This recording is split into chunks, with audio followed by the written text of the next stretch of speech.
Breve charla con una momia, por Edgar Allan Poe.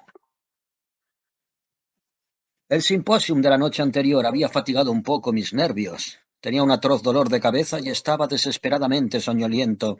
Por eso, en vez de pasar fuera la noche como tenía intención, se me ocurrió que no podía hacer nada más sensato que tomar cualquier cosa de cena y meterme al punto en la cama. Una cena ligera, naturalmente. Soy aficionado con exceso a las tostadas untadas de queso derretido, con cerveza. Comer más de una libra de una vez puede no ser, empero, del todo aconsejable, aunque no cabía hacer objeción material a la cifra 2, y en realidad entre 2 y 3 hay en suma una sola unidad de diferencia. Me arriesgué quizá hasta engullir 4. Mi mujer sostiene que fueron 5, pero a no dudar ha confundido ella dos cuestiones muy distintas. El número abstracto 5, estoy dispuesto a admitirlo, pero concretamente ella se refiere a las botellas de Brown Sprout, sin las cuales en materia de condimento hay que huir de las tostadas de queso. Habiendo así despachado una comida frugal y ya puesto el gorro de dormir, abrigando la sincera esperanza de gozar de él hasta las 12 del día siguiente, apoyé mi cabeza sobre la almohada y con la ayuda de una conciencia excelente me sumí en un profundo sueño, desde luego. Pero, ¿cuándo se realizan por completo las esperanzas de la humanidad? Apenas había acabado mi tercer ronquido, sonaron unos furiosos campanillazos en la puerta de la calle, y luego unos aldabonazos impacientes que me desesperaron enseguida. Un minuto después, y mientras me restregaba todavía los ojos, mi mujer me metió en la cara una esquera de mi viejo amigo del doctor Ponnoner. Rezaba así: Venga a casa sin falta, mi querido y buen amigo, tan pronto como reciba esta. Venga a compartir mi alegría. Al fin, merced a una perseverante diplomacia, he obtenido el consentimiento de los directores del museo de la ciudad para que examine la momia, y ya sabe usted a cuál me refiero. Tengo permiso para desfajarla y abrirla, si quiero. Solo unos cuantos amigos estarán presentes, usted entre ellos, por supuesto. La momia se encuentra ahora en mi casa y comenzaremos a desfajarla a las 9 de la noche. Siempre suyo, Ponnoner. Antes de llegar al Ponnoner, me convencí de que estaba tan despierto como un hombre necesita estarlo. Salté del lecho extasiado, derribando todo en mi camino. Me vestí con una rapidez verdaderamente maravillosa y saliendo a la calle me dirigí a toda velocidad hacia la casa del doctor. Encontré allí una reunión muy agitada. Me había esperado con mucha impaciencia. La momia estaba tendida sobre la mesa del comedor en el momento de entrar. Habían comenzado su examen. Aquella momia era una de las dos traídas unos años antes por el capitán Arthur Sabretash, un primo de Ponnoner, de una tumba cercana a Eleicías, en las montañas libias, a una distancia considerable, más arriba de Tebas, junto al Nilo. Los sepulcros en ese lugar, aunque menos magníficos que los tebanos, son de mayor interés, pues ofrecen numerosas ilustraciones de la vida privada de los egipcios. La cámara de donde había sido cogido nuestro ejemplar era, según decían, muy rica en tales ilustraciones. Los muros estaban completamente cubiertos de pinturas al fresco y de bajorrelieves. Atrechos, estatuas, vasos y una obra de mosaico de excelente modelo atestiguaban la crecida fortuna de los difuntos. El tesoro fue depositado en el museo, precisamente en el mismo estado en el que el capitán Sabretas lo había encontrado, es decir, con el féretro intacto. Durante 8 años permaneció allí expuesta, sometida solo en su exterior a las miradas públicas. Teníamos, por tanto, ahora la momia completa a nuestra disposición, y a los que saben cuán raro es que lleguen a nuestras costas antigüedades sin saquear, les resultará evidente enseguida que teníamos muchas razones para congratularnos de nuestra buena suerte. Al acercarme a la mesa, vi sobre ella un cajón o arca de cerca de 7 pies de largo y quizá de 3 pies de ancho por 2 pies y medio de profundidad. Era oblongo, no en forma de ataúd. Al principio supimos que la materia de que estaba hecho era madera de sicomoro, Acer pseudoplatanus, pero al cortarla nos encontramos con que era cartón, o con más propiedad, papier mâché, compuesto de papiro. Estaba toscamente adornado de pinturas representando escenas funerarias y otros temas lúgubres, con las cuales se entremezclaban en todos sentidos ciertas series de caracteres jeroglíficos que significaban sin duda el nombre del difunto. Por fortuna, Mr. Gliddon formaba parte de la reunión y no tuvo dificultad en traducirnos las letras, que eran sólo fonéticas y componían la palabra Ayamistaqueo.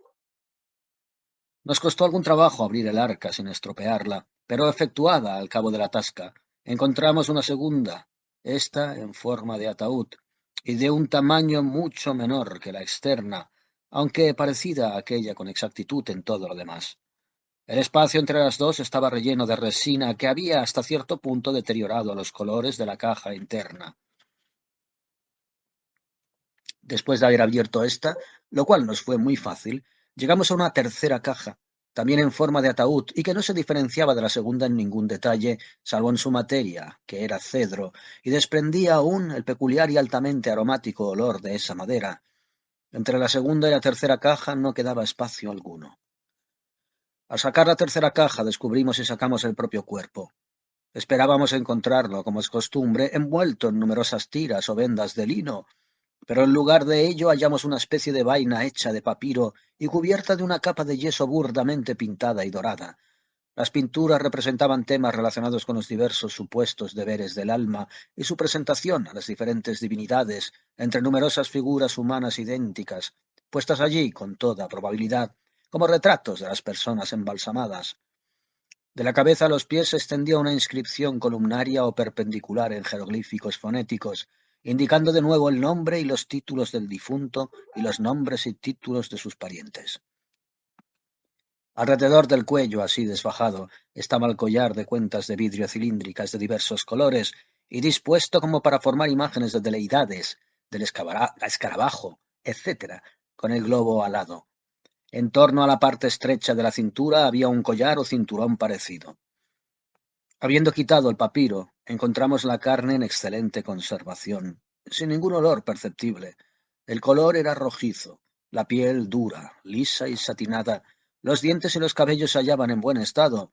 Los ojos, al parecer, habían sido arrancados, sustituyéndolos con otros de vidrio, muy bellos, que imitaban a maravilla la vida, salvo en su fijeza, demasiado acentuada. Los dedos y las uñas estaban brillantemente dorados. Mr. Gliddon opinaba, dada la rojez de la epidermis, que el embalsamamiento había sido efectuado enteramente con asfalto, pero al raspar la superficie con un instrumento de acero y habiendo echado al fuego un poco del polvo así obtenido, se hizo evidente el olor de alcanfor y de otras gomas aromáticas. Examinamos el cadáver con sumo cuidado para descubrir las incisiones acostumbradas por las cuales eran extraídas las entrañas, pero para sorpresa nuestra no encontramos una sola. Ningún miembro de la reunión sabía en aquel momento que es frecuente encontrar momias enteras o sin incisiones. El cerebro solía vaciarse por la nariz, los intestinos por una incisión en el costado. El cuerpo era entonces afeitado, lavado y salado. Luego lo dejaban reposar aparte durante varias semanas y después comenzaba la operación del embalsamamiento, propiamente dicho. Como no se podía encontrar ninguna huella de incisión, el doctor Ponnonner preparaba sus instrumentos de disección cuando hice notar que eran ya las 2 dadas. Al llegar aquí se acordó aplazar el examen interno hasta la noche próxima, y cuando íbamos a separarnos, alguien sugirió la idea de un experimento, o dos, con la pila de Volta. La aplicación de la electricidad a una momia, que tendría 3 o 4 mil años en una idea, si no muy sensata, al menos bastante original, y todos la cogimos al vuelo. Con 1/10 parte de seriedad y 9/10 partes de broma, dispusimos una batería en el gabinete del doctor y transportamos allí al egipcio. Solo después de mucho trabajo conseguimos descubrir un trozo del músculo temporal que parecía presentar menor rigidez pétrea que las otras partes del cuerpo, pero que, como esperábamos, no dio, claro está, señal de susceptibilidad galvánica al ponerlo en contacto con el alambre. Al tercer ensayo nos pareció decisivo esto, y riéndonos con ganas de nuestro propio destino, nos deseábamos las buenas noches mutuamente, cuando mis ojos, cayendo por casualidad sobre los de la momia, se quedaron allí clavados de asombro. Aquel breve vistazo me bastó en realidad para tener la completa certeza de que los globos que todos habíamos supuesto eran de vidrio y que al principio se distinguían por una extraña fijeza, estaban ahora también cubiertos por los párpados, que sólo era visible una pequeña porción de la túnica albugínea. Llamé la atención con un grito sobre aquel hecho que fue enseguida evidente para todos. No diré que me sentí alarmado por el fenómeno, porque alarmado no es en mi caso la palabra exacta.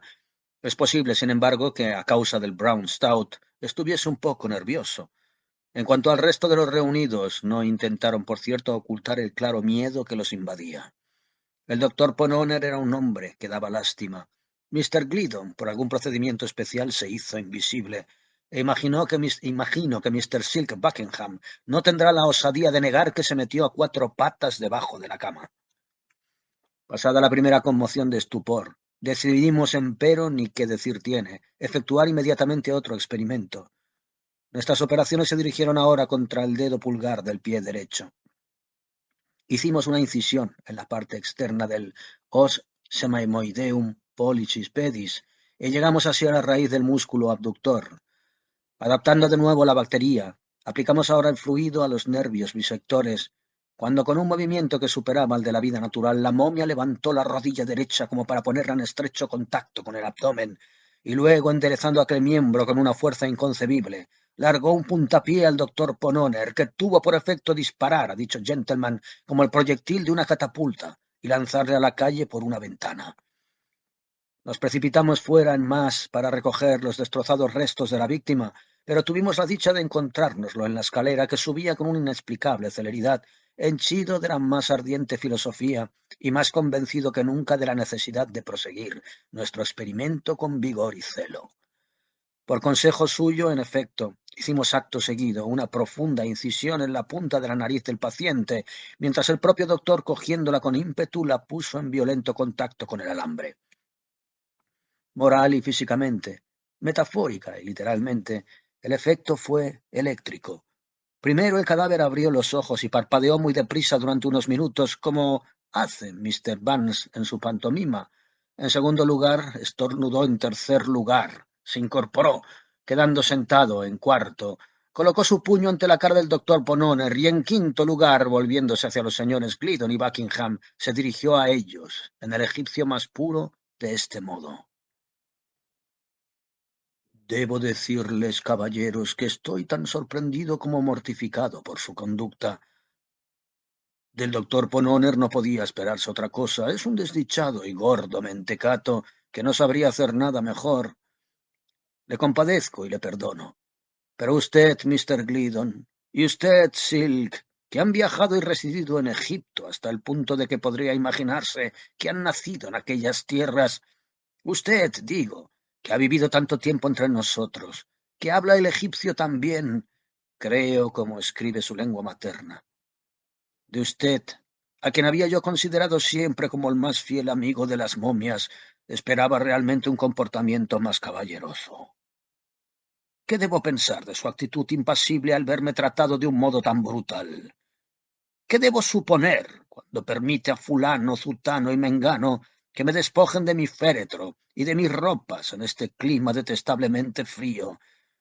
¿Desde qué punto de vista, para terminar, debo considerar su ayuda y complicidad a ese miserable y pequeño bellaco del doctor Pononer al tirarme de la nariz? Se supondrá de fijo que después de oír aquel discurso en tales circunstancias, salimos todos por la puerta, o caímos presa de violentos ataques de nervios, o sufrimos un desmayo general. Una de estas tres cosas era, digo yo, de esperar.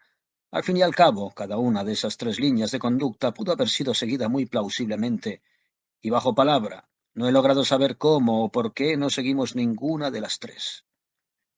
Aunque acaso haya que buscar la verdadera razón en el espíritu de este tiempo, que actúa siempre conforme a la regla de los contrarios, la cual se admite ahora como solución de lo que sea por medio de paradojas e imposibles. O tal vez, después de todo, era tan solo el aire harto, natural y familiar de la momia lo que quitaba a sus palabras todo sentido terrorífico. Como quiera que fuese, los hechos son evidentes, y ningún miembro de nuestra reunión reveló un azoramiento especial o pareció creer que había ocurrido algo del orden más irregular. Por mi parte, estaba convencido de que todo era natural y me situé simplemente a un lado, fuera del alcance del puño del egipcio. El doctor Pononer se metió las manos en los bolsillos, miró iracundo a la momia y se puso muy colorado. Mr. Gliddon se acariciaba las patillas y estiraba el cuello de su camisa. Mr. Buckingham bajó la cabeza y se metió el pulgar derecho en la comisura izquierda de la boca. El egipcio le miró con cara severa durante unos minutos y por último dijo con un gesto despreciativo: ¿Por qué no habla, Mr. Buckingham? ¿Ha oído usted o no lo que le he preguntado? ¿Quiere quitarse de la boca ese dedo? Mr. Buckingham, al oír esto, tuvo un ligero sobresalto. Se sacó el pulgar derecho de la comisura izquierda de la boca y, a modo de compensación, introdujo su pulgar izquierdo en la comisura derecha de la abertura antes mencionada.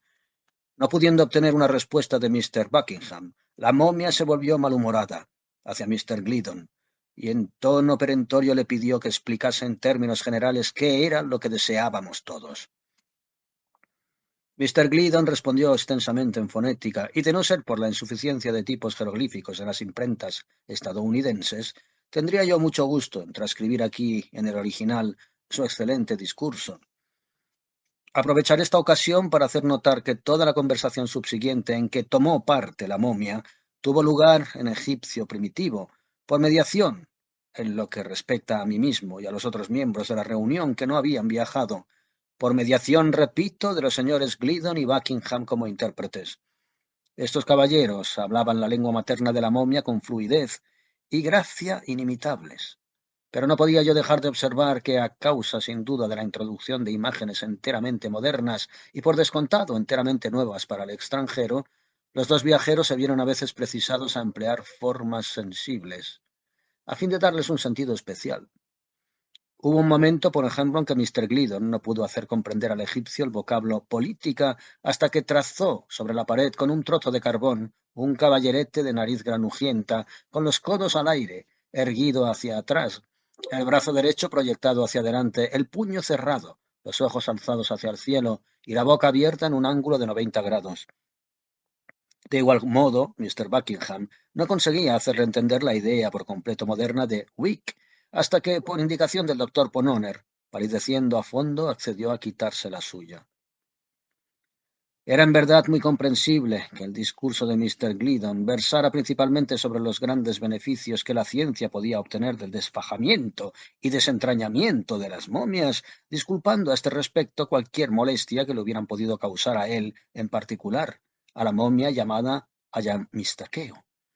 Terminó con la simple insinuación, pues apenas fue más, de que, como aquellas pequeñas cuestiones estaban ahora ya explicadas, se podía en el acto proseguir la investigación proyectada. Al llegar aquí, el doctor Pononen preparó sus instrumentos. Con relación a las últimas sugerencias del orador, parece ser que Ayamistaqueo sintió ciertos escrúpulos de conciencia, sobre la naturaleza de los cuales no he sido claramente informado, pero se mostró satisfecho de las disculpas ofrecidas, y bajándose de la mesa dio la mano a toda la reunión a la redonda. Cuando hubo terminado esta ceremonia, nos ocupamos sin demora de reparar los daños que el escalpelo habían causado al paciente. Cosimos la herida de su sien, le vendamos el pie y aplicamos una pulgada de tafetán negro sobre la punta de su nariz. Observamos entonces que el conde, este era el título, al parecer, de Ayamistaqueo, sentía un ligero temblor, motivado por el frío, de seguro. El doctor fue acto seguido a su guardarropa y volvió a muy poco con un frac negro del mejor corte hecho por Jennings, un pantalón de tartán azul cielo con trabillas, una chemise de guinda rosada, un chaleco de brocado con solapas, un gabán saco claro, un bastón de callada, un sombrero sin alas, unas botas de charol, unos guantes de gamuza color paja, unas antiparras y una corbata de plastrón. A causa de la diferencia de talla entre el conde y el doctor, la proporción era como de 2-1. Costó cierto trabajo adaptar aquellas prendas a la persona del egipcio, pero cuando todo estuvo arreglado, podía él decir, por lo menos, que estaba bien vestido. Mr. Gliddon, pues, le dio el brazo y le condujo hacia un cómodo sillón junto al fuego, mientras el doctor tocó la campanilla presuroso y mandó que trajesen cigarros y vino.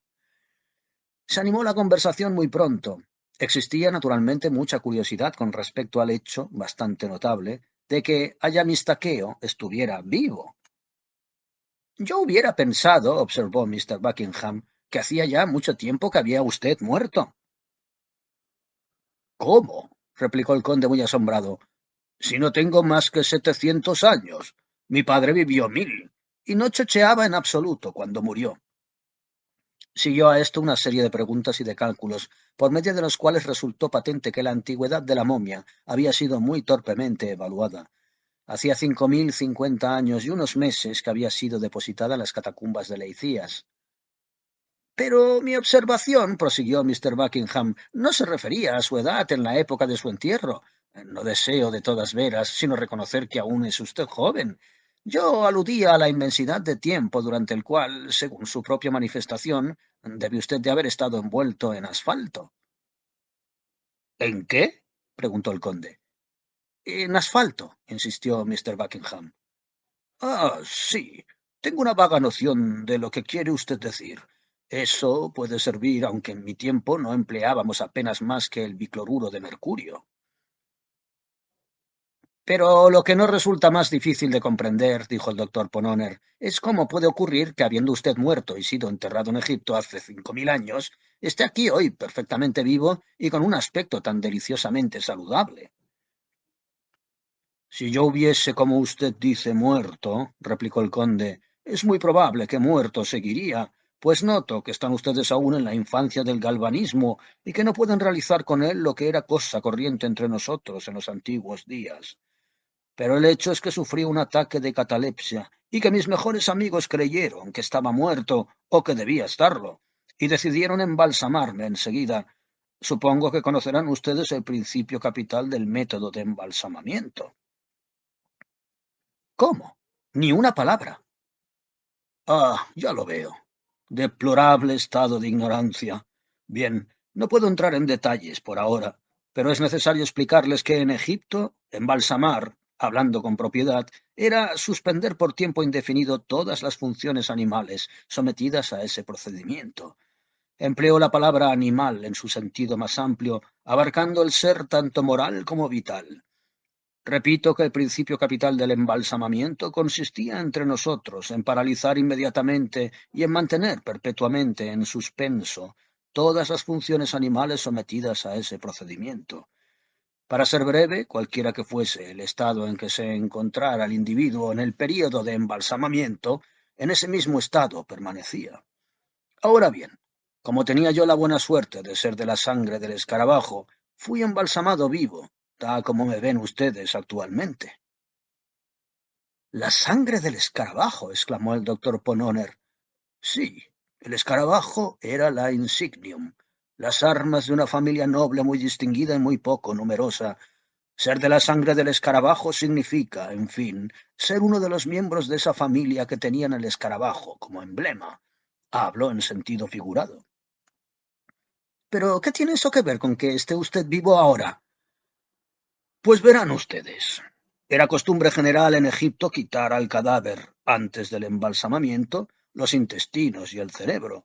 Solo la estirpe de los escarabajos no estaba sujeta a esa costumbre. Por tanto, de no haber sido yo un escarabajo, me hubiera quedado sin intestinos y sin cerebro, y resulta bastante incómodo vivir sin esas dos cosas. Lo comprendo, dijo Mr. Buckingham, y supongo que todas las momias enteras que llegan a nuestras manos son de la raza de los escarabajos. Sin ningún género de duda. Yo creía, dijo Mr. Gliddon con mucha humildad, que el escarabajo era uno de los dioses egipcios. ¿Uno de los qué egipcios? Exclamó la momia, poniéndose en pie de un salto. Dioses, repitió el viajero.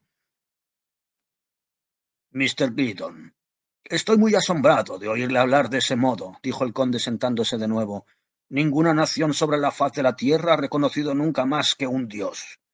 El escarabajo, el ibis, etc., eran para nosotros, lo mismo que unas criaturas semejantes lo han sido para otros, los símbolos, o media, o intermediarios con ayuda de los cuales ofrendamos culto al Creador, demasiado augusto para que nos acerquemos a él directamente. Hubo aquí una pausa. Al fin reanudó el coloquio el doctor Pononer. No es pues improbable, por lo que usted ha explicado, dijo, que en las catacumbas próximas al Nilo puedan existir otras momias de la raza del escarabajo en condiciones de vitalidad. Eso es incuestionable, confirmó el conde. Todos los escarabajos embalsamados accidentalmente estando vivos, siguen vivos. Incluso algunos de los embalsamados, deliberadamente así, pueden haber sido olvidados por sus albaceas testamentarios y permanecer aún en la tumba.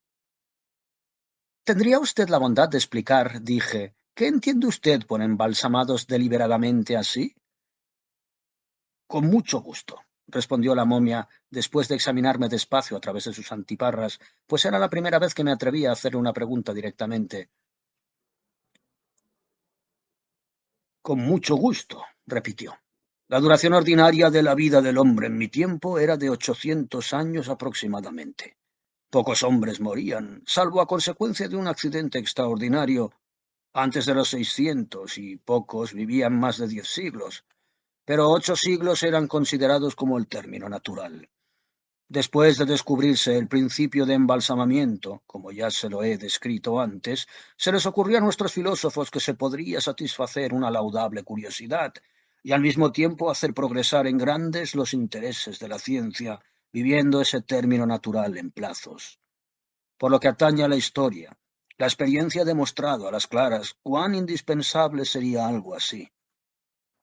Un historiador, por ejemplo, habiendo alcanzado la edad de 500 años, escribiría un libro después de una ímproba labor, y luego sería embalsamado con esmero, dejando el encargo a sus albaceas pro tempore de que le hicieran resucitar pasado cierto lapso de tiempo, pongamos 500 o 600 años.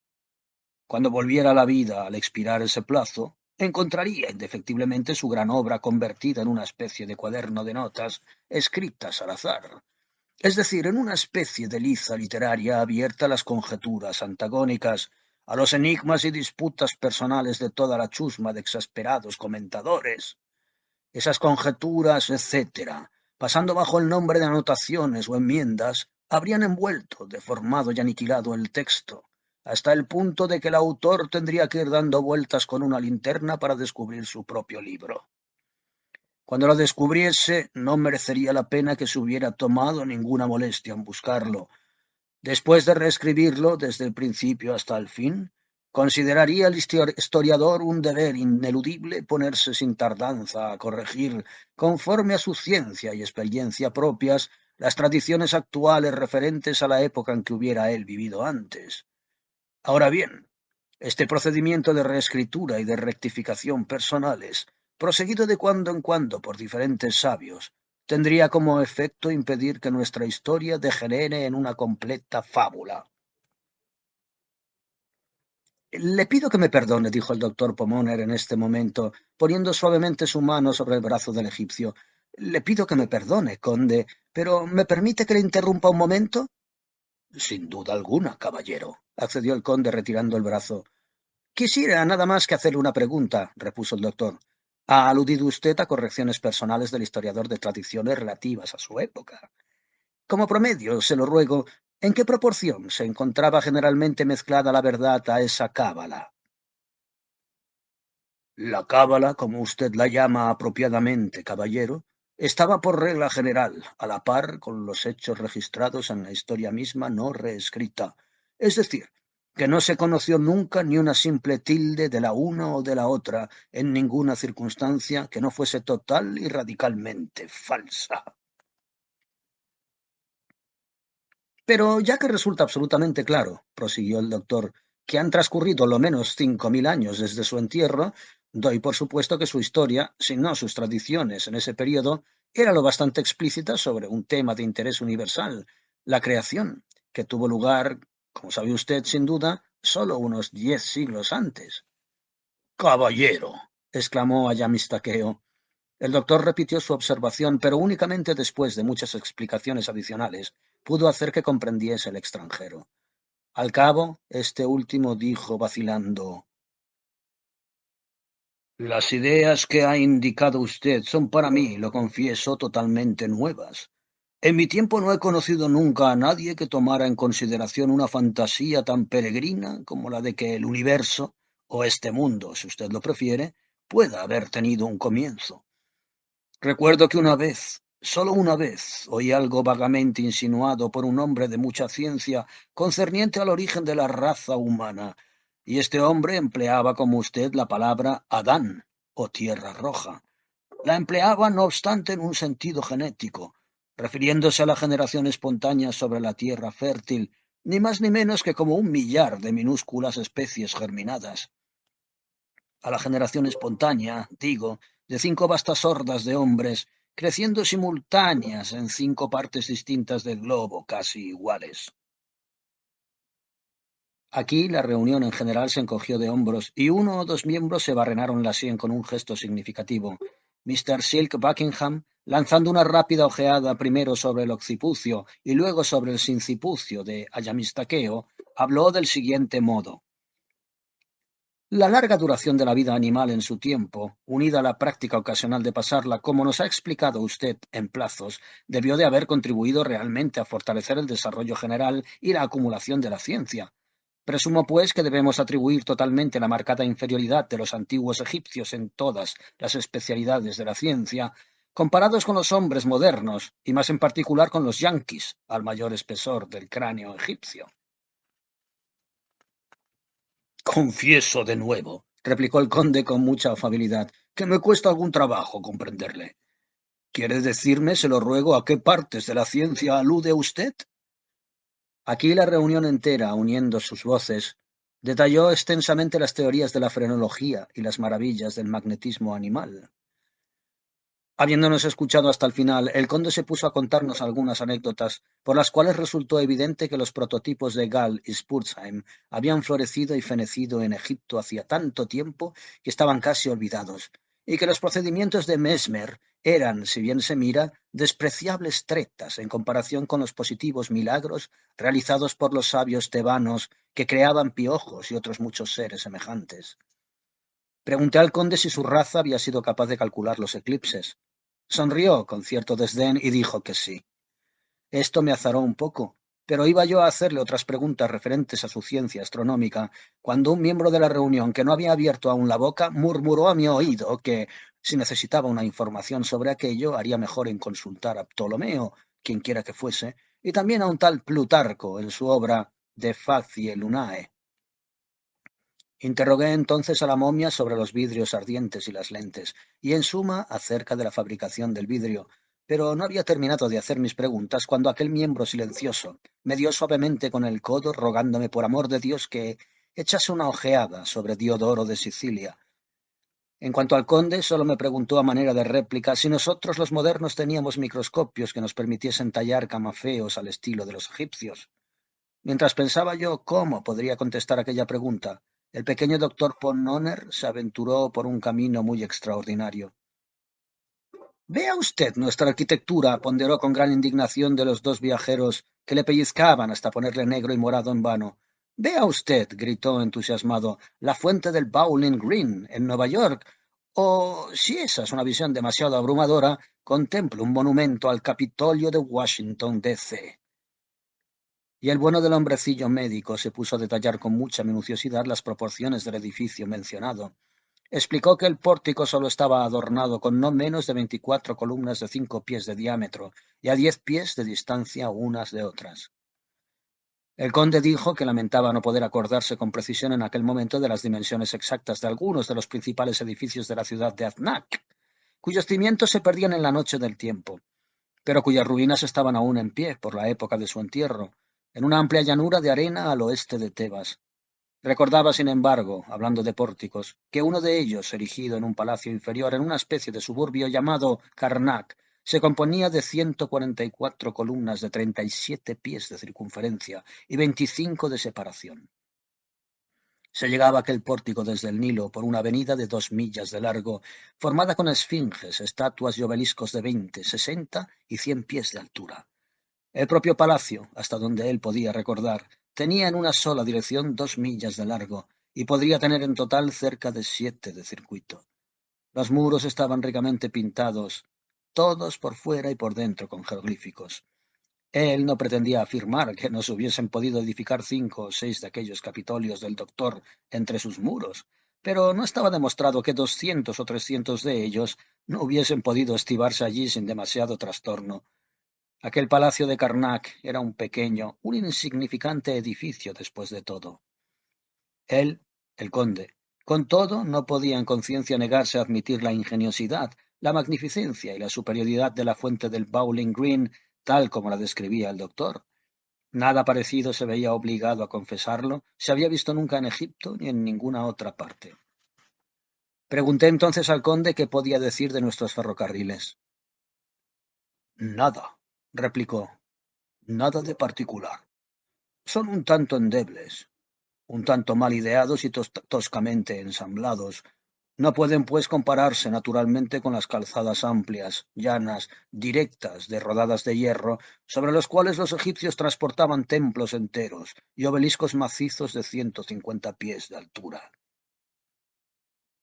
Hablé de nuestras gigantescas fuerzas mecánicas. Convino en que sabíamos algo en ese género, pero me preguntó cómo nos compondríamos hoy para levantar las impostas sobre los dinteles del más pequeño palacio en Karnak.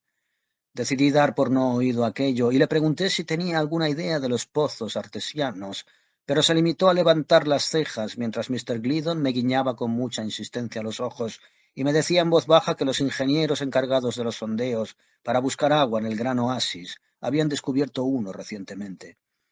Mencioné entonces nuestro acero, pero el extranjero alzó la nariz y me preguntó si nuestro acero hubiera podido nunca ejecutar la talla de las figuras que se ven en los obeliscos y que habían sido esculpidas por entero con instrumentos de filo de cobre. Esto nos desconcertó tanto que juzgamos prudente desviar nuestro ataque hacia la metafísica. Enviamos a buscar un ejemplar de una obra titulada El Dial y leímos un capítulo o dos acerca de algo no muy claro que los bostonianos llaman el gran movimiento progresivo. El conde dijo simplemente que los grandes movimientos eran cosas muy corrientes en sus días, y en cuanto al progreso, fue en una determinada época una completa calamidad, pero no progresó jamás. Le hablamos después de la gran belleza e importancia de la democracia, y nos costó mucho trabajo hacer comprender al conde el verdadero sentido de las ventajas que gozábamos viviendo en un país donde el sufragio era ad libitum y no había rey. Nos escuchó con marcado interés, y en realidad pareció divertirse mucho. Cuando terminamos, dijo él que mucho tiempo atrás había sucedido allí algo muy parecido. 13 provincias egipcias decidieron de pronto ser libres, dando así un magnífico ejemplo al resto de la humanidad. Reunieron a sus sabios y confeccionaron las más ingeniosas constituciones que sea posible concebir. Durante algún tiempo se manejaron muy bien, solo que su habitual fanfarronería seguía siendo prodigiosa. La cosa, no obstante, terminó con la unión de los 13 estados, a los que se agregaron algo así como otros 15 o 20, para el más odioso e insoportable despotismo de que se haya oído hablar sobre la faz de la tierra. Pregunté cuál era el nombre de aquel tirano usurpador, por lo que el conde podía recordar se llamaba Chusma. No sabiendo qué decir a eso, levanté la voz y deploré la ignorancia de los egipcios sobre el vapor. El conde me miró con gran asombro, pero no contento. Dejó de contestar. Sin embargo, el caballero silencioso me dio un violento codazo en el costado, diciéndome que ya me había comprometido lo bastante una vez, y me preguntó si era yo de veras tan inculto que ignoraba que la moderna máquina de vapor provenía del invento de Hero a través de Salomón de Caus. Estábamos en inminente peligro de ser derrotados, pero la buena suerte hizo que el doctor Ponnonner, reanimado, acudiese en socorro nuestro y preguntase si el pueblo egipcio podía pretender seriamente competir con los modernos en el importantísimo arte de la indumentaria. El conde a esto lanzó un vistazo hacia las trabillas de sus pantalones y luego, cogiendo por la punta uno de los faldones de su frac, lo mantuvo ante sus ojos unos minutos. Dejándolo caer por fin, se abrió su boca gradualmente de oreja a oreja, pero no recuerdo que dijese nada a manera de contestación. En ese momento recobramos nuestro ánimo, y el doctor, acercándose a la momia con gran dignidad, quiso que nos dijese con sinceridad, por su honor de caballero, si los egipcios habían concebido en cualquier época la fabricación, bien de las pastillas Ponnonner o bien de las píldoras Brandreth. Esperamos con profunda ansiedad una respuesta, aunque en vano. Aquella respuesta no llegaba. El egipcio se puso colorado y bajó la cabeza. No hubo nunca triunfo más cabal, no hubo nunca derrota sufrida con peor gracia. Realmente no podía yo soportar el espectáculo de aquella humillación de la pobre momia. Cogí mi sombrero, me incliné con tiesura ante él y me marché. Al volver a mi casa vi que eran las 4 dadas y me metí al momento en la cama. Son ahora las 10 de la mañana. Estoy levantado desde las 7, escribiendo estas notas en beneficio de mi familia y de la humanidad. A la primera no la veré más. Mi mujer es una arpía. La verdad es que estoy francamente harto de esta vida y del siglo XIX en general. Estoy convencido de que todo marcha de la peor manera. Además, siento una gran impaciencia por saber quién será presidente en el año 2045. Por eso, En cuanto me haya afeitado y sorbido una taza de café, voy a subir a casa de Pononer y a hacerme embalsamar por un par de siglos.